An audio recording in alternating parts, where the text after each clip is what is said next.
তো হে, আমি দীপ। আমি বলতে চলেছি অ্যাবাউট কিছু বিষয়, যেটা হচ্ছে চুরি রিলেটেড, মানে চুরি আর সাথে কিছু স্ক্যাম। ঠিক আছে, কথাটা হচ্ছে আমাদের দেশে দিন দিন চুরি বেড়ে যাচ্ছে। আর হাতের চুরি নেই ভাই, চুরি মতলব রবারি, ডাকাতি, ছিনতাই, সব কিছু বেড়ে যাচ্ছে।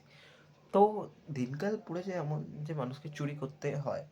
তো বুঝতে হবে, আমরা সব আহ, জানি ভাই যে যা আমাদের অবস্থা, তখন আমাদের চুরি করার জায়গাটা খুব বেড়ে যাচ্ছে। তো ভালোভাবে শিখে নিতে হবে যে চুরি জিনিসটা কী, চুরি কীভাবে করে, চুরি কারা করে, চুরি কেন হয়, চুরি করতে কারা চায়, চুরি কে করেছে। হ্যাঁ, এতক্ষণ ধরে শুনছিস চুরি করার কি ইন্টারেস্ট আছে তোর মধ্যে? তোমার কি ইন্টারেস্ট আছে চুরির মধ্যে? তুমি কি চাও চুরি করতে? তুমি কি চাও তোমাকেও বড় বড় ব্যান্ডের লোকেরা বড় বড় বড় চুরি করতে? তো চলে আসো, dash dash dash dash dash dash. এটা হবে আমাদের ভবিষ্যৎ। ঠিক আছে, এই যে এরকমভাবে অনেক সময় এরপর অ্যাডভার্টাইজমেন্ট দেবে যে এইভাবে চুরি করতে হয়, এইভাবে ডাকাতি করতে হয়, এভাবে চিন্তা করতে হবে। কারণ আমাদের দেশের যে বর্তমান চাকরির অবস্থা, তো আর তোর যা পড়াশোনার অবস্থা, বর্তমান ভবিষ্যৎ অবস্থা যদি ভালো হয়ে যায় তুই চাকরি পাবি। তা থেকে ভালো কথা বলছি, তুই এখনো শুনছিস ভাই চুরি করতে চাস ভাই তুই? তো বাঙালিদের চুরি নিয়ে বিশাল ব্যাপার। বাঙালিরা চুরিকে নিয়ে নানা রকম কথা ভাবে। যেরকম হচ্ছে, তারা নানা রকম প্রবাদ বানায় চুরিকে নিয়ে। এক একটা মানুষ চুরি নিয়ে প্রবাদ বানাতে পারে। সকল মানুষের নানা রকম ওপিনিয়ন থাকে ভাই, চোর এই চোর ওইটা করেছে সেটা করেছে।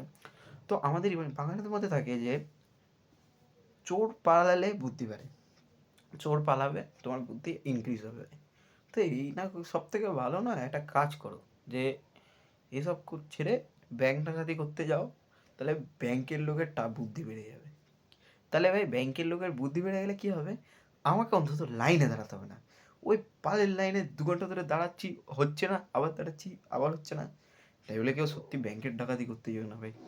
তাহলে স্ক্যাম আছে আর বলবে যে ভাই এই ভিডিওটা দেখে ইন্সপায়ার হয়েছি, মোটিভেশান একদম সন্দীপ মাহেশ্বরী ভাই, মাহেশ্বরী করে দিয়েছে আমার। তো এরকম এরকম ফান ফ্যাক্ট। আর যেটা হচ্ছে চোর, যে বাঙালির কাছে একা কিছু নয় চোর, ইভেন কি চোরকে ওর ফ্যামিলিকে নিয়ে ছাড়বে না ভাই কেউ। চোরের মায়ের বড় গলা, চোরের মায়ের বড় গলা, মানে হচ্ছে যায় চোর হবে, তার মায়ের গলাটা লম্বা হবে, ভালো ব্যাপার। নাকি এইটা বলতে চাই যে চুরি করবে তার মা বলবে না আমার ছেলে চুরি করেনি, এটা হতে পারে। তো কথাটা হচ্ছে এখানে, প্রথমত যার ছেলে চুরি করবে না তার মা জানবে কী করে? আর যে ছেলে চুরি করবে সে তার মাকে জানাবে কী করে? জানাতে চাইবেই বা কেন? ঠিক আছে, আর এইসব বিষয় নিয়ে আমাদের বাঙালির মধ্যে নানা ব্যাপার আছে। যেরকম ফার্স্ট, আমাদের এখানে প্রথমে অন্য জায়গায় কী চুরি হলো, মানুষ পুলিশের কাছে যায়, রিপোর্ট লেখায়। আমাদের বাঙালির মধ্যে সিনই নেই। আমাদের বাঙালিরা ভাই চিল, চুরি হয়েছে চ দেখে আসি, ও চুরি হয়েছে আই চ বাড়িটার অবস্থা দেখে আসি। ভাই সিআইডি ফিআইডি হয় না ভাই, এখানে একটাই জিনিস হয়, বি বি সি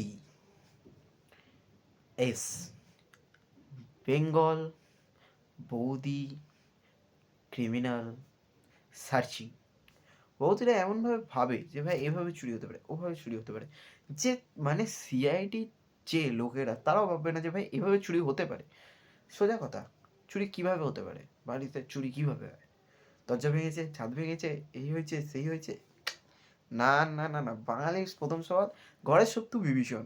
বুঝলে তো, ঘরের শত্রু বিভীষণ, বাড়ির কোনো একটা ছেলে আছে যে তোমার ঘরের পাশের কোনো পাড়ার ছেলেকে ধরে ডাইরেক্ট চুরি করিয়েছে, না হলে কোনো ব্যাপারই নেই। এই হচ্ছে বাঙালির বুদ্ধি। আর বাঙালি ভাই হাইপ লেভেল চুরি। আমাদের পাড়ায় রিসেন্ট একটা চুরি হয়েছে। চুরি হওয়ার পর সবাই নিজের বাড়িতে তালা লাগাচ্ছে।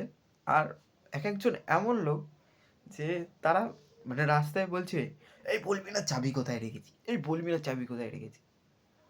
রাস্তায় কেন বলছো, ঘরে গিয়ে বলো। না, চোর যদি তোমার মনে হয় পাড়ার লোকই, তাহলে রাস্তায় কেন বলছো? চাও কেউ কেউ ধরতে যে চাবিটা দিয়ে? আর সে বা তোমার বাড়ি কেন যাবে সে যদি জানে তুমি এরকম পাগল হও? তো নেক্সট যেটা বলবো সেটা হচ্ছে চুরি ছাড়াও যেটা এখন বর্তমানে চলছে সেটা হচ্ছে স্ক্যাম, যেটা হচ্ছে সবার সাথে। মানুষের যে কোনো জায়গা থেকে স্ক্যাম হতে পারে, যে কোনো জায়গা থেকে। ইভেন কি আমারও একটা স্ক্যাম হয়েছে রিসেন্ট 2 দিন আগে। স্ক্যামটা এরকম হয় যে আমি একটা বিয়ে বাড়ি যাই, ঠিক আছে? আর বিয়ে বাড়ি যাওয়ার সময় আমার ওখানে দুটো বিয়ে হয়, মানে একই জায়গায় দুটো বিয়ে। এবার বিয়েতে যখন আমি যাই, বিয়েতে গিয়ে আমি দেখি যে ওখানে একদল পার্টি নাচতে নাচতে বেরাচ্ছে আর একদল পার্টি নাচতে নাচতে আসছে। তো আমি ভাবছি মনে হয় আমাদের লোক যেটা নাচতে নাচতে যাচ্ছে, কিন্তু সেটা নয়। সবাই আমাকে ছেড়ে চলে গেছে যা কাজ আছে সে মেটাতে। তো আমি বুঝতে না পারায় আমি ওদের সাথে চলে যাই। আর আমি অনেকটা রাস্তা যাই, রাস্তায় মাঝ রাস্তায় বুঝতে পারি যে এই লোকসটা আমাদের নয়, আমার স্ক্যাম হয়ে গেছে। তো তখন কি আমি রাস্তা জিজ্ঞেস করবো কারণ ছেলের থেকে, ভাই এদিকে আমার রাস্তা আছে কোথা দিয়ে যাবো? তো আমি যে ছেলেটাকে জিজ্ঞেস করি সে নিজে ওখানে থাকে না, ঠিক আছে? আর সেও এসছে বিয়ে বাড়িতে, আর আমি যে বিয়ে বাড়িতে সেই সেম বিয়ে বাড়িতে। ও কে আমার রাস্তা দেখায়, ও ভুল রাস্তা বলে। আমি ওর সামনে যাই, আবার জিজ্ঞেস করি, ভাই তুই ভুল রাস্তা কেন বলেছিস? তখন বলে আমি নতুন, আমি জানতাম না, আমি জাস্ট বলে দিয়েছি। এটা হচ্ছে স্ক্যাম। আরও বড় স্ক্যাম হয় এই দেশে। সেরকম স্ক্যামের মধ্যে একটা হচ্ছে যেরকম তোমার জব, ওয়ার্ক, কাজ, এমনি এমনি অনেক রকম স্ক্যাম হয়। এবং ওয়ার্কের প্রতি স্ক্যাম হয়। ভাবো তুমি তোমার বসকে জন্য কাজ করে অনেকটা কাজ করে দিলে, ভাই ভাই বস খুব খুশি হবে। বস বলছে তোমাকে যে তোমার এই কাজটা ভালো হয়েছে, বাট আরেকজন আছে তোমার কাছ থেকে ভালো কাজ করেছে, তাকে আমি প্রমোশন দেবো। কে? তুমি জানতে চাই কে এটা? কে? কেউ না, আগের দিন ওই যার সাথে আমি ঘুরতে গেছিলাম সে। ভাই চুরি স্ক্যাম এত বেড়ে গেছে ভাই, কিছু বলার নেই। তো সবাই যদি বলে যে আমি একটা স্টোরি বলছি চুরিকে নিয়ে, মানে চুরি, অ্যাবাউট চুরি, যে চুরিটা কোন হাইপ লেভেলের অবধি যেতে পারে, মানুষ কোন লেভেলে গিয়ে চুরি করতে পারে। তো আমাদের পাড়া, ধরে নাও আমাদের পাড়ার নাম হচ্ছে এক্স। হ্যাঁ এক্স, তোর এক্স না, এই এক্স, জাস্ট এক্স, ঠিক আছে? এক্স। তো এই পাড়ায় একটা সাইকেল হয় যার নাম, যাকে আমরা ধরে নিলাম সাইকেল। সাইকেলকে ওয়াই ধরবো, আমি পাগল হচ্ছি, সাইকেল ইজ সাইকেল। তো ওই সাইকেলওয়ালা 5 মিনিটের জন্য তার সাইকেলে লেগেছে। সাইকেলের একটা ভালো নাম দিই, সাইকেলের নাম হচ্ছে ঝুরঝুরি।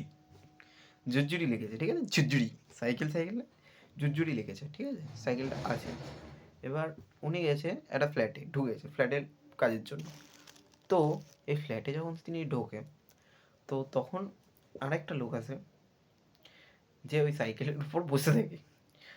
তো যে লোকটা আছে সে দেখে যে লোকটা সাইকেলে বসে আছে, আর ইভেন এটা লকডাউনে হয়। তো মাস্ক পরে বসে। কাকু বলতে পারতো যে করোনার টাইমে কেন বসছিস শ্রেয়, সেটা বলেনি।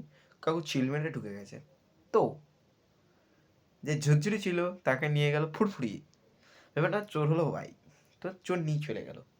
তো চোর নিয়ে যাওয়ার পর কি করবে? চোর নিয়ে যাওয়ার পর বেঁচে দেবে অন্য একটা জায়গায় গিয়ে। তো চোর সাইকেলটা নিয়ে যায় ওই প্রোমোটারের আরেকটা ফ্ল্যাটে। সেইখানে নিয়ে গিয়ে ও ওই প্রোমোটারের সামনে সাইকেলটা রেখে বলে যে এটা তোমার চুরি হওয়ার সাইকেল, এটাকে কিনবে নাকি ব্যাপার? হ্যাঁ, কোথা দিয়ে পেয়েছি কিছু চুরি ফুরি বলে না, এটা সাইকেল। তো প্রোমোটার বলে যে এটা আগেও চুরি হয়েছে, এটা তোর মতো একজন চোর আমাকেই দিয়েছে, এখন আবার তুই আমার থেকে চুরি করে তুই আমাকে দিচ্ছিস, বুঝলি? তো এটা খুব সমানুপাতিক সম্পর্ক ছিল, যে প্রোমোটারটা ধোকে ওকে কিলিয়েছে, বিরাট কিলিয়েছে। আর এতে ওর কাজটা পেটে গেছে। আর এখানেই চুরি এন্ড। তো টে সেফ ফর চুরি। চুরি বাঙালির মাথায় কখনো বাইরের ছেলে করবে না, তোমার বাড়ির ছেলে অন্য ছেলেকে ডেকে করবে। তো তুমি সাবধান থাকো যাতে তোমাকে কেউ না বলে যে তুমি চুরি করিয়েছো, আর তোমাকে জেলে না পাঠিয়ে দেয়। আর সাবস্ক্রাইব বাটনটা না লাল আছে, লাল, টিপে দাও।